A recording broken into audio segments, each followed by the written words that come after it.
Okay.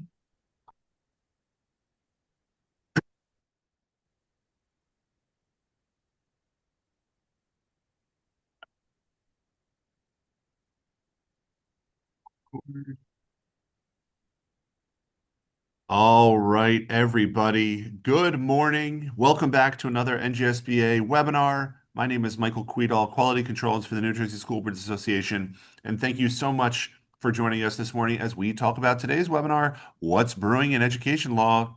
Coffee Talk with Kathy and Caitlin.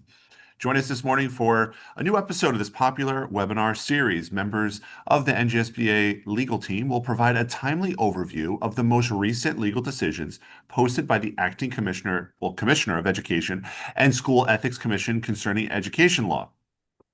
If you or your board or anyone on your team is interested in learning about the latest developments in education law, grab a cup of coffee and join us as we informally discuss the facts from the most relevant cases, the determinations rendered, and how those decisions may implicate the service of board members and or administrators. As always, each webinar, each one of these coffee talks will offer new content, fresh content, and ensure you are up to date on the latest legal decisions impacting education in New Jersey. I want to let everyone know that this webinar does offer one Board Member Academy credit, one BMA credit that will be reflected on your transcript at probably in the next couple of business days due to it being a manual process. But all of those who are here live here today, thank you so much for joining us today. And all of those who stay for the duration of the presentation here live in the room today will receive one Board Member Academy credit. A couple things regarding the Zoom features really quickly.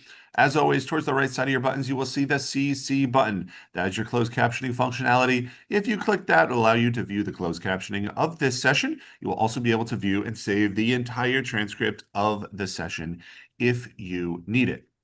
Attendees of this webinar should be aware that the views expressed by non-NGSBA employees and outside speakers or panels are intended purely for informational purposes and do not necessarily represent the views, opinions, or mission of the New Jersey School Boards Association. NGSBA remains committed to providing nonpartisan and apolitical information, resources, and advocacy to advance public education and promote the achievement of all students through effective governance. Finally, today's session is being recorded and will be available on NGSBA's SWUGO website. And that's where you'll see the slide deck and the resources there on the SWUGO side. We're also simulcasting on YouTube as well. So if you're watching this on recording or on our YouTube channel, thank you so much for joining us over there. We appreciate you being interested in our content. So without further ado, it is now my pleasure to introduce Kathy Whalen, Director of Legal, and Caitlin Pletcher, Legal Counsel for the New Jersey School Boards Association. Good morning to you both. Good morning, Michael. Thank you so much for that great introduction. Good morning, everyone. It's a yucky day today, but hopefully there is a sunshine coming back in our future in the next few days for a great long weekend. Thank you again for taking the time out of your busy day to join us today for our webinar series. And today we're going to focus on decisions from the month of February. And then next Wednesday, 1 week from today, we're going to be looking at the decisions that were issued in March. So please tune in again next week for another episode, and we are going to start. And Caitlin's going to give everybody our disclaimer. All right. So as usual, with our disclaimer, the content in our slides in our webinar today is for informational purposes only. It does not constitute legal advice. Similarly, anything that Kathy or I say today does not create an attorney-client relationship with any of our viewers. And as always, if there are any cases that seem very similar to what's going on in your district, please always consult with your board attorney because they are very fact sensitive. So one little change of the facts could change the answer. So again, always consult with your board attorney for specific scenarios and with specific questions. Thank you. All right, so let's get started. So as I said, today's presentation is going to be regarding decisions issued in the month of February, both by the Commissioner of Education and the School Ethics Commission. Next week's episode is going to discuss decisions from the month of March. There were lots of decisions issued in these past 2 months, so that's why we're doing this webinar separately. All right, so we're going to start with Lovett v. Board of Ed of the Township of Sparta. So the facts in this case. So Lovett was a high school environmental science teacher who was placed on administrative leave by the interim CSA, or the chief school administrator, also the superintendent. pending a psychiatric evaluation to be conducted by the board psychiatrist. Following the evaluation, to which she consented, and that is a very important fact in this case, the board psychiatrist concluded that she needed weekly therapy and treatment for a panic disorder, and if the board would not permit her to work from home, which is kind of difficult for a teaching staff member, she would need to be reassessed in 3 months. Because working from home was not an option, Lovett was placed on sick leave beginning in early March and was told she would need to be reevaluated in early May regarding her fitness to return to work. She was also told what would be needed to authorize her to return to work, which was going to be a note from her therapist. So on March 4th, which was almost quickly after she had requested this need to go on leave, Lovett emailed the CSA and asked if she could return to work before May if she was cleared by her therapist. So on March 13th, Lovett provided the CSA with a note from her therapist indicating she was cleared to return with no restrictions. So although the superintendent acknowledged receipt of the letter, he maintained that he wanted Lovett to remain out for work for 3 months because of the assessment that had been done by the board psychiatrist. So remember, if you look at the dates and you're wondering why is this case old and what could be the basis for this, this is going back to COVID days, and there was concern from this teaching staff member about access to the vaccine and being around students. So on or about April 25th, Lovett's psychiatrist reevaluated her and issued a report clearing her to return to work. As of the end of April, she was no longer charged sick days and she was permitted to resume in-person teaching in mid-May. So Lovett challenged the board's decision to continue her leave despite being cleared to return to work almost immediately after it started, and she sought a return of her sick leave days. And in her petition, she alleged a violation of NJSA 18A 16-4. So the administrative law judge in that case found that the CSA acted arbitrarily, capriciously, and unreasonably, and that her sick time charge should be restored. So according to the ALJ, the superintendent violated 18A 25-6 and 16-2 because he unilaterally placed Lovett on paid administrative leave pending the psychiatric evaluation, and the board did not vote to approve that placement. And because the CSA required Lovett to submit to a psychiatric evaluation without board approval. According to the ALJ, the CSA also violated 16-4 by refusing to consider the additional proofs that were submitted in March 21, indicating her fitness to return to work. The interim CSA's actions were deemed arbitrary because he failed to consider the March 2021 request to return to work, and he neither provided the board nor the board psychiatrist with the proofs that were provided by the employee.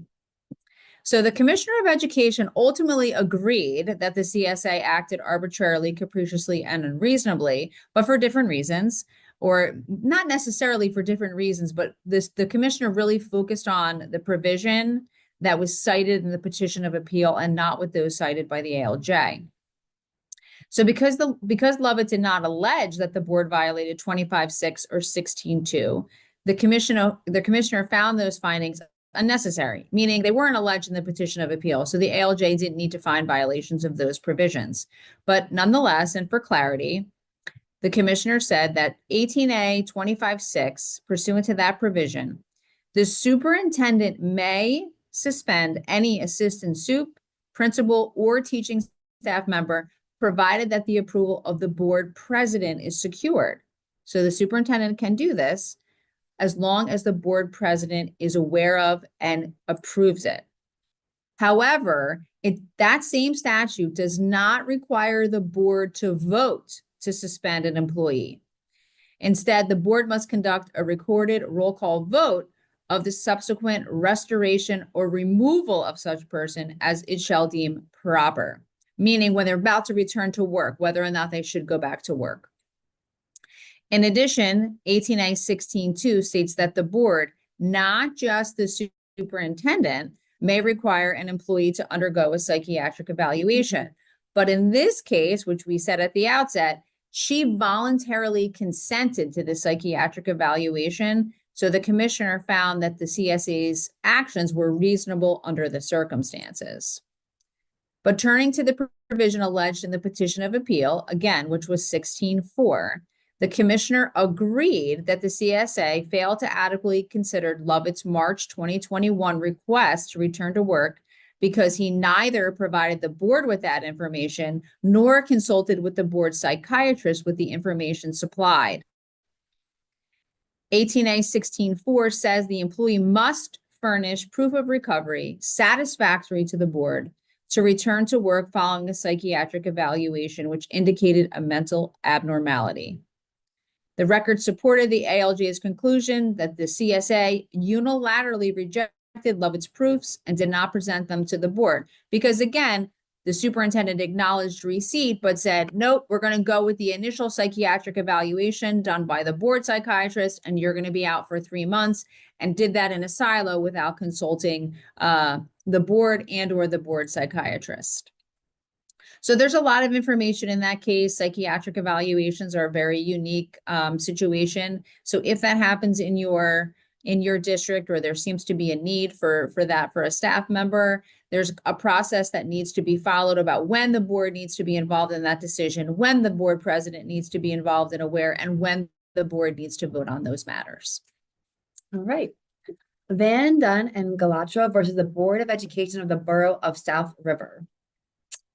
In this matter, two teachers, Galatra and Van Dunn, notified the board that they'd be resigning from their tenured teaching positions effective 60 days thereafter. About a week later, the new employer, which is another school district for these teaching staff members, took formal action to approve their employment for the next school year. Following conversations with the district's administration, which was again about another week later, these teachers were removed from the district's payroll effective by the end of August, and neither were compensated for any days of the 22-23 school year. The teachers appealed and argued that they were involuntarily terminated from the district in violation of their tenure rights. The administrative law judge agreed and found that the board terminated these teachers whether in the guise of a termination or presuming that they had accepted an offer to leave earlier than the 60 days anticipated. The district was ordered to reimburse Van Dunn the damages she incurred, which was from the date of her early termination until the first day of employment in her new school district. Galantro did not have any damages because she was able to start her new position quicker than she anticipated because of the termination. The Commissioner of Education agrees with the administrative law judge that the district unlawfully terminated both teachers' employment as tenured teachers after they had given the required statutory 60 days notice of their resignations, but before that 60-day notice period had expired. So here it's important to remember that although teaching staff members who give that 60 days of required notice under the statute can mutually agree with the board to leave earlier, the board cannot make that determination unilaterally and cannot, terminate within that 60-day period of notice. And if that is done, the board will be ordered to pay damages for whatever time period they do lose that pay for the early termination. All right. Our next case is SP on behalf of EP involving the Township of Montgomery. So EP and GP are 5th grade classmates. While they're working with their book club groups, EP left his group and went to GP's group. GP asked EP several times to move, but he refused to. GP then took a pencil and poked/stabbed EP on the left inner thigh. EP became upset and called GP, who has a 504 plan, a retard. Now, remember, these words are not words that we use. That's why they're in quotes, because these are the words from the cases. So, please know that we don't mean these in any kind of demeaning or degrading way or speaking ill of any kind of student. So another student, LB, came to see what was happening and stood on GP's leg. When the classroom teacher came over to investigate, LB got off GP's leg, began to walk away, and then used the same term to refer to GP. Following a report from the classroom teacher, an HIB investigation found that the incident substantially disrupted the orderly operation of the school. The offenders knew that the action would physically or emotionally cause harm to the student. GP felt targeted based on his disability. and the incident was reasonably perceived as being motivated by a distinguishing characteristic. EP and LB were both found to have committed an act of HIB, and this finding was affirmed by the board, and then there was an appeal that was filed. So the administrative law judge granted the board's motion for summary decision as the following facts were not contested. Again, EP used that word during class. EP admitted to saying it, and he admitted to saying it in order to make him upset. He was, in fact, upset by that comment because he felt that he was being referred to as stupid, and he was embarrassed that the statement was made in front of his classmates. GP was aware that the other student receives accommodations that other students do not receive, and EP's comments insulted and demeaned GP. So GP is aware that he's different, right? And EP also knows that GP is different because of the 504 plan that he receives. Importantly, the administrative law judge expressly rejected the argument that the finding had to be reversed because EP was not motivated by GP's actual or perceived characteristics, right? So this is that old intent argument that we hear all the time. He didn't mean what he said, but we all know that intent is not relevant when these kinds of statements are made, and that's not a factor in the analysis. And regarding the claim that the comment was made only in response to being poked or stabbed in the leg with a pencil, the ALJ stated that SP did not provide any authority, statute, regulation, case law, anything to support that an unanticipated event would remove the subsequent conduct. So in other words, something happened first, which caused me to do it. In addition, GP's conduct did not implicate the ABR. So the pencil stabbing incident didn't implicate the ABR and was handled as a code of conduct issue. And the fact that that happened first did not justify the subsequent term that was used by the student to refer to another classmate. The commissioner concurred with the ALJ that SP failed to satisfy that heavy burden of showing that the board acted arbitrarily, capriciously, or unreasonably.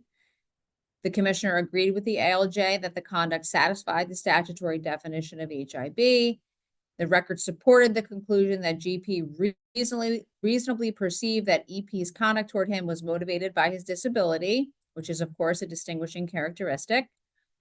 As for that second element, the record supported the conclusion that EP's conduct interfered with GP's right to a safe and civil environment at school. And the record supported the conclusion that a reasonable person should know, under the circumstances, that calling another student by the name used would have significant harm, emotional harm to the student, and also that it was insulting and demeaning. Again, even assuming that the statement was preceded by that pencil poke, that was not going to be enough to excuse the behavior if it fell within the definition of HIB. All right. You got all the long ones today. I know. I'm doing all the talking. Sorry. Adayan versus the Board of Education of the City of Orange. All right. In this matter, there's a lot of dates, but the timeline is important.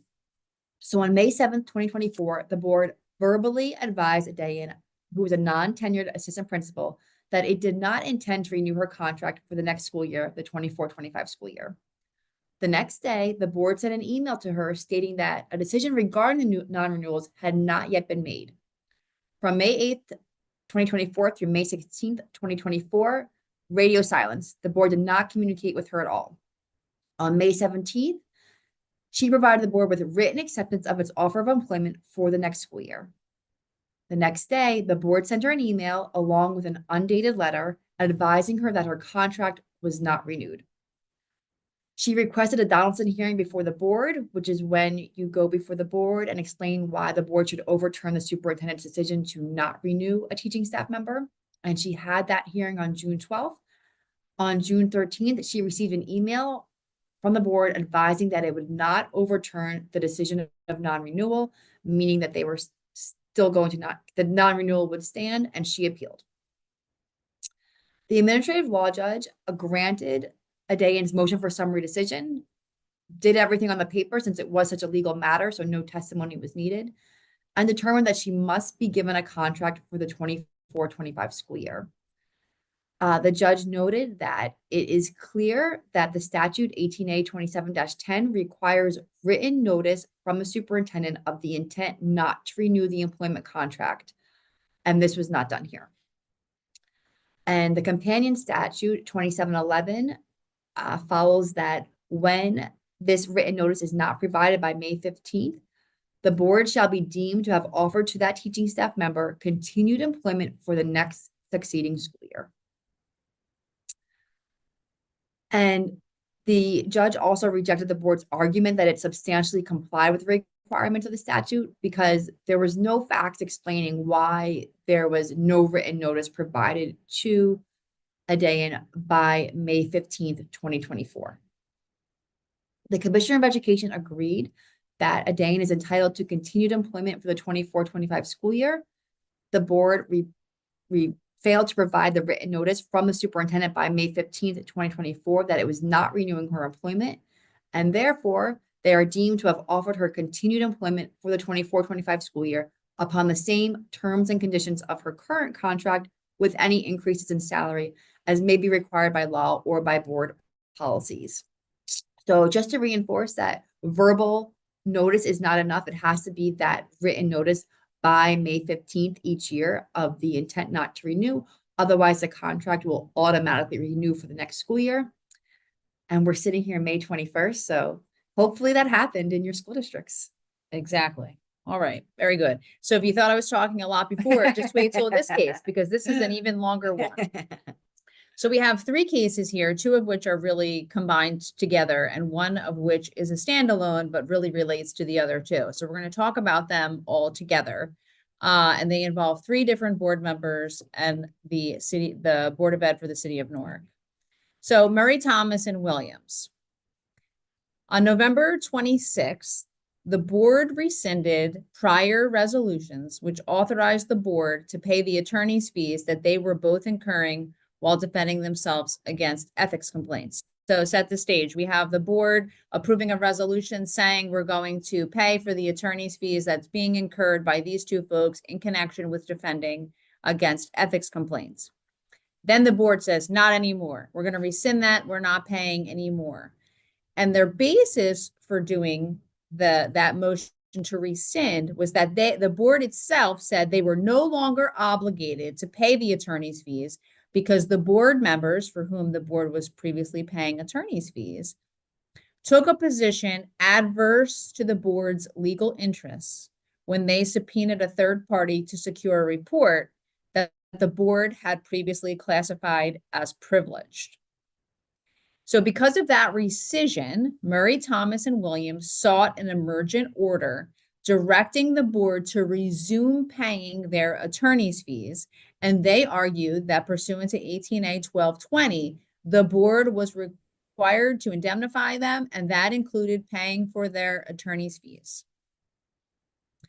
So the administrative law judge granted their request for emergent relief, but only in part. Okay, so the ALJ reinstates the original resolutions requiring the board to pay, okay, but instructed Murray, Thomas's, and Williams councils to carve out of their bill that portion relating to the subpoena issue because there was a question about whether or not that conduct should be covered by the board, okay? We needed to have, according to the ALJ, additional evidence and information to figure that out. So the Commissioner of Education says, not so fast. Neither board member has demonstrated an entitlement to emergency relief. Now, that does not mean that Murray, Thomas, and Williams will not ultimately be indemnified or have their attorney's fees paid for. It just means they are not entitled to emergent relief right now. And the Commissioner of Education reasoned that the legal right underlying their claim was settled. That was really the facet of the Crow test that the commissioner focused on. And again, reiterating that neither had shown that the legal right underlying their claim was settled because it's not settled according to the commissioner. Although the administrative law judge indicated that they were acting under the purview of their sworn duties, further proceedings were required to determine whether the conduct in the underlying ethics matter matters really, arose out of it in the course of their duties as board members. However, their claims could be revisited once the record was further developed. So the commissioner essentially is saying, I can't make a decision yet. So for the time being, you're not entitled to emergent relief. So what's the practical import of that? The practical import of that is that the attorney's fees for Murray, Thomas, and Williams are no longer being paid by the board. So Murray, Thomas, and Williams filed a petition for reconsideration with the Commissioner of Education, which was also denied. And it was rejected because despite their arguments, the commissioner said they are still seeking full and future indemnification, not concurrent indemnification, because they're asking for everything to be paid in real time. And it didn't matter. It was a distinction without difference anyway. And at the end of the day, their request was really a disagreement with the commissioner's previous decision, not a real reconsideration based on some issue or concern with the basis for the commissioner's decision. They just didn't like it. And so on that basis, the commissioner said that their request for reconsideration would be denied. So now, fast forward, we have another board member with the same situation who has a rescission of a previous board resolution authorizing payment of her attorney's fees as well. The unique fact with her resolution was that it specifically, the initial resolution, specifically cited 1220. And we know that that's the indemnification statute. So she tried to make the argument that, look, the board already agreed that I was entitled to indemnification because it specifically cited that provision in the resolution authorizing payment of my attorney's fees. So the administrative law judge granted the request for emergent relief, again, because of that specific language in her authorizing resolution saying that the board would reimburse her attorney's fees and specifically cited that provision. However, again, the commissioner said, not so fast. She too has not demonstrated entitlement to emergent relief. The case law makes clear that her indemnification claim is not ripe. So now we go back to cases we've discussed at previous coffee talks and this Curcio matter, which seems to be the guiding principle now. So in Curcio, the ALJ concluded, and the commissioner affirmed, that the claim was not fit for judicial review because additional factual development was required to determine whether or not Curcio was acting within the scope of his employment. The ALJ further concluded in that case that indemnification should be determined only after more facts were available. And as here, Haynes's indemnification claim could be revisited once the facts were further developed in the record. Even though the ALJ reasoned that the resolution pertaining to her specifically referred to 18A 1220 and that there was no dispute that she was entitled to indemnification, the commissioner made very clear the authority to make the final determination regarding whether a board member was acting out of and in the course of the performance of her duties as a member of the board belongs to the commissioner, not to the board. Just as in Murray, Thomas, and Williams, the commissioner found that further proceedings were required to make the determination as to whether she was acting out of and in the course of the performance of her duties. So what does all of this mean, right? So many people make the argument that just because an ethics complaint is filed against someone, that necessarily means that they were acting out of and in the course of their performance and duty as in their duties as a board member. But these recent decisions from the Commissioner of Education say, maybe not, maybe not. And it's going to depend on further factual development to determine whether the specific facts as alleged in the complaint do in fact implicate their service as a board member. And while it's likely that most times that answer will be yes, because you need to be a board member and a school official to have a School Ethics Act complaint filed against you, that determination does not have to be made at the outset. I'm done talking now. All right, now we have our School Ethics Commission's decisions from February. All right, this first matter, C-6422, C-7722, and C-9222 involve the same parties and facts, so it was consolidated. In this matter, the 6 named respondents were board members and were accused of violating multiple provisions of the act when they voted to adopt a resolution approving the filing of ethics charges against another board member, by voting to approve the drafting of the ethics charges by the board's attorney, by voting to authorize respondent S to file the ethics charges on behalf of the board and to be represented by the board's attorney. And they also, by voting against the motion to require respondent S to hire her own attorney to draft and file the ethics charges against another board member. The administrative law judge found that respondent S violated several sections of the conflict section of the School Ethics Act, and that all named respondents violated several sections of the Code of Ethics for School Board Members. I will give more context for what those violations mean as we go through the case. The recommended penalty was a reprimand. So the case goes to the School Ethics Commission, who adopted the legal conclusion that respondent S violated several sections of the conflicts section of the School Ethics Act, and that the respondent violated several sections of the Code of Ethics for School Board Members. However, they modified the legal conclusion to find that none of the named respondents violated Section G of the Code of Ethics for School Board Members, and that allegation had not been addressed by the administrative law judge. They also modified the recommended penalty of reprimand in favor of a more serious penalty of censure. So, why were there these violations?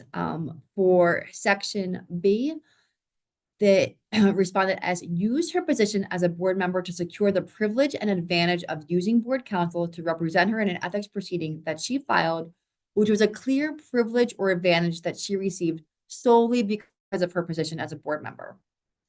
As for Section C, she took action in her official capacity in a matter where she has a financial involvement, free legal representation, that might reasonably be expected to impair her objectivity or independence of judgment.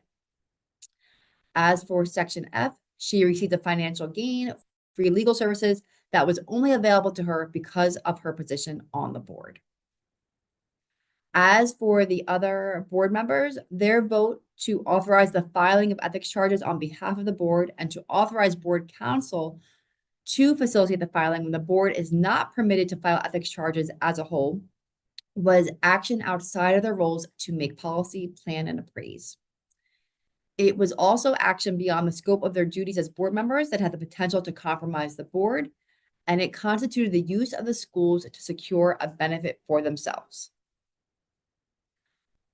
And as I mentioned, Section G had not been addressed by the administrative law judge, but the School Ethics Commission found that it was not established that in authorizing the filing of these ethics charges, that respondents took action to make public, reveal, or disclose any information that was confidential or not public.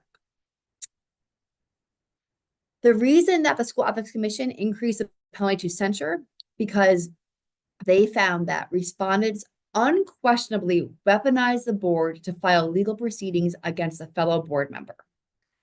And although individuals may file ethics charges against other board members, the board as a whole is not authorized to do so, and therefore respondents improperly use the board and its resources to support their own goals.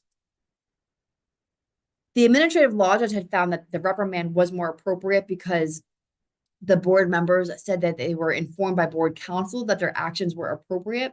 However, the School Ethics Commission found that there was not enough information in the record to support this position.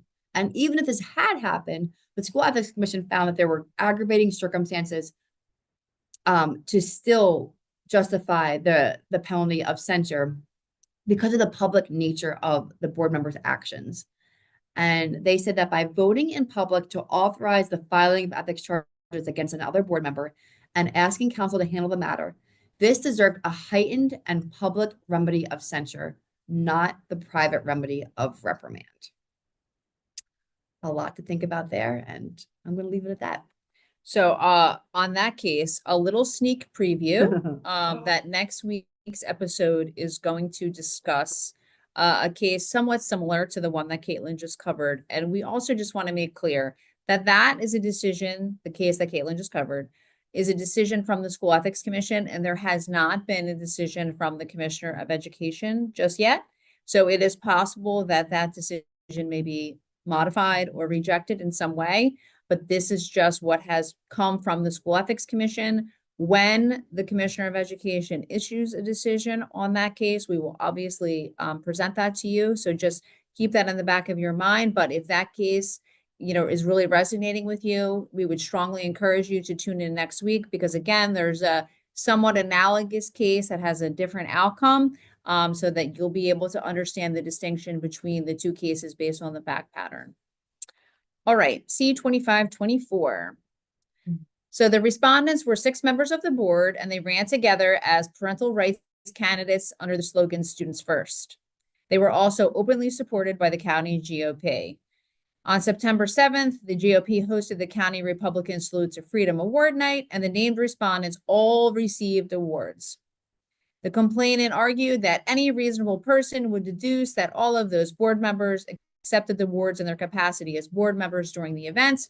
They maintained that the respondents had surrendered their independent judgment to the GOP and did so when they took action regarding the district's transgender policy and removing books.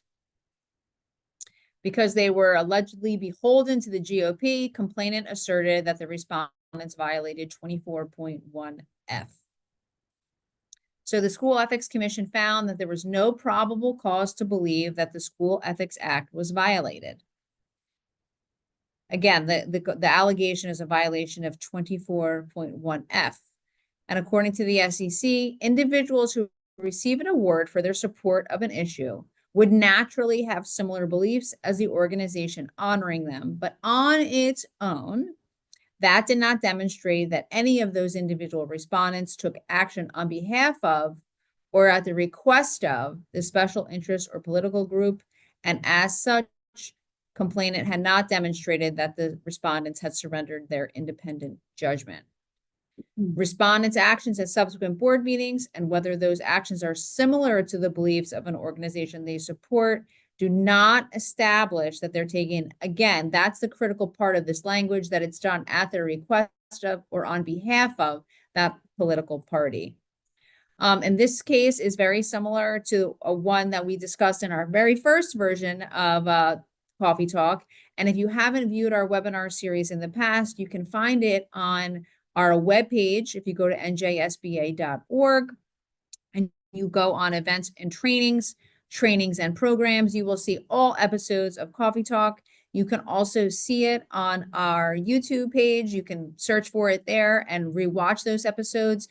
And again, this case is really a reiteration of one that we've done before, that just because a board member takes action that aligns with that of another group, unless there is evidence that the board member's conduct is done at their request or on behalf of that organization, there will not be a finding of a violation based on 24.1F. Okay. All right, C-2724. In this matter, following the resignation of a board member, there was a request for any interested candidates to submit letters of interest. On January 17th, 2024, the superintendent sent an email to the 4 interested candidates and advised that the interviews would take place at the board meeting on January 22nd in executive session. On January 20th, the complainant emailed the superintendent and the business administrator and requested that the interviews take place in public. At the board meeting, a motion and a second were made to convene the interviews in public session. There's discussion about the motion, and when asked why the interviews should take place in executive session, the named respondents were both board members. Both said something like, well, that's what the board agreed to in December. The motion to conduct the interviews in public failed, and the board went into executive session. Complainant filed a public records request that, and based on what was received, it was alleged that for the period of November 14th, 2023 through January 22nd, 2024, the board had never met or voted on how to decide how to conduct the interviews for the vacancy. So based on those facts, the complainant asserted that the named respondents violated sections A, E, and G of the Code of Ethics for School Board Members. And the School Ethics Commission did not agree and said there was no probable cause to believe that any of the sections had been violated. With respect to section A, which we see a lot, and for those violations, a complainant has to provide a final decision from a court of law or other administrative agency that finds that the respondent engaged in any illegal or unethical misconduct. In the absence of such decision, an allegation under this section will be dismissed, which is what happened here. For Section E, the respondent statements in the public board meeting were neither personal promises nor action beyond the scope of their duties as board members.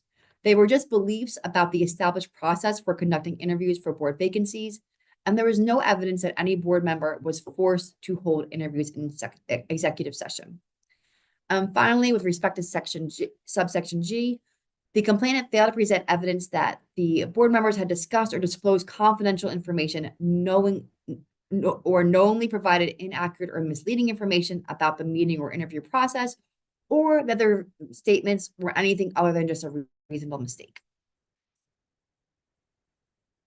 All right, C-4124, which I believe is our last case of the day.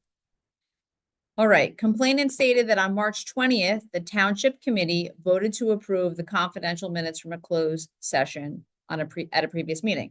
So this isn't about a board right now. This is about a Township Committee meeting. Subsequently, a member of the committee improperly leaked those confidential minutes to respondent, who's a board member. On March 21st, the respondent shared the confidential minutes from the committee meeting with the district. According to the complainant, the committee recognized, the Township Committee, recognized that the leaking of the closed session minutes was improper and intended to censure the member who shared the minutes. By sharing the confidential minutes with the district, complainant contended that respondent violated 24.1 C and E. So again, we have a board member who is receiving, based on the facts as presented in the complaint, a board member who is receiving, quote, leaked confidential minutes from a Township Committee meeting, and is then sharing that information with members of their own board. So the School Ethics Commission found that there was no probable cause to believe that the School Ethics Act was violated. Regarding 24.1C, complainant did not present any evidence that respondent took board action or was acting in his capacity as a board member when he accepted those committee minutes or when he shared them with the chief school administrator. The SEC also noted that it did not see how accepting meeting minutes from another governing body would effectuate board policies and plans. As for E, the complaint did not have any evidence that respondent made any personal promises. While the complainant argued that respondent's actions of receiving those minutes and giving them to the CSA left the board open to potential litigation, and in fact, because it was in receipt of leaked information, the SEC reasoned that complainant failed to establish that respondent was under any responsibility or obligation to keep the meeting minutes from the Township Committee meeting confidential. Complainant had also not shown that respondent acted in his capacity as a board member when he received those minutes or when he gave them to the district. All right. Well, that's all that we have for you today. Thank you again for joining us. As we stated earlier, we do have another episode next Wednesday, same time, 10 o'clock, where we'll be going over the March decisions. Kathy's already given it a teaser of one of the cases. So if you are interested in staying up to date, please join us again next Wednesday for the next episode of Coffee Talk with Kathy and Caitlin. Thank you, Kathy and Caitlin, for a great, as always, presentation. We really appreciate you both.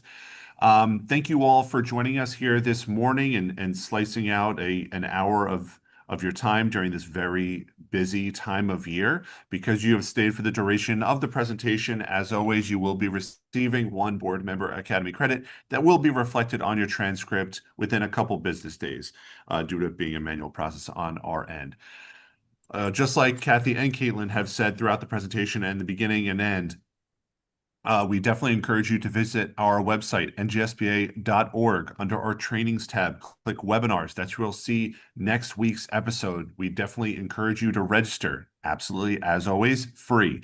So you'll also see all of the previous webinars and a lot of great content upcoming. But we definitely want you all here for part 2. So definitely visit our website and get registered today. That's it. We really appreciate everyone's time here this morning. The slide deck and the recording will be up on our Sugo website, the conference website, how everyone came in here today. And as always, it's on our YouTube channel as recording as well, youtube.com/NJSBA. Thank you all so much. Kathy and Caitlin, thank you as well. And I hope everyone has a great rest of their week. We have another webinar, different content tomorrow about cloud services, so definitely check that out as well. And we will see you back here tomorrow afternoon.